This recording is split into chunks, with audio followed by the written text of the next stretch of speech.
அதாவது டெல்லியில் 10/11/2025 மாலை 6:52 மணிக்கு டெல்லியில் இருக்கிற செங்கோட்டைக்கு அருகில் இருக்கிற லால் கிலா மெட்ரோ ரயில்வே ஸ்டேஷனுக்கு பக்கத்தில் இருக்கிற சிக்னலில் அந்த சிக்னல் ரெட் லைட் போட்டதுனால அங்கேயே அதை வெடிச்சிருச்சு.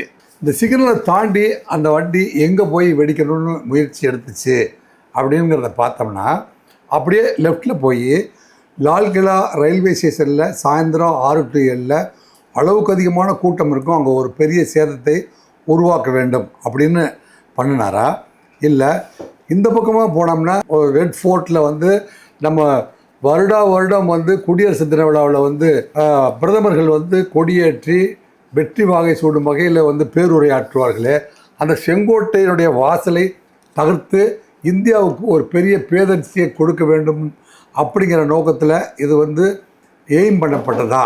இதில் 2ல் 1 தான் உண்மை. அவர் வெடிக்க நினைத்த இடத்துல அவர் போய் வெடிக்கலை. இருந்தாலும் இந்த வெடி விபத்தில் 13 பேர் இறந்திருக்கிறார்கள்.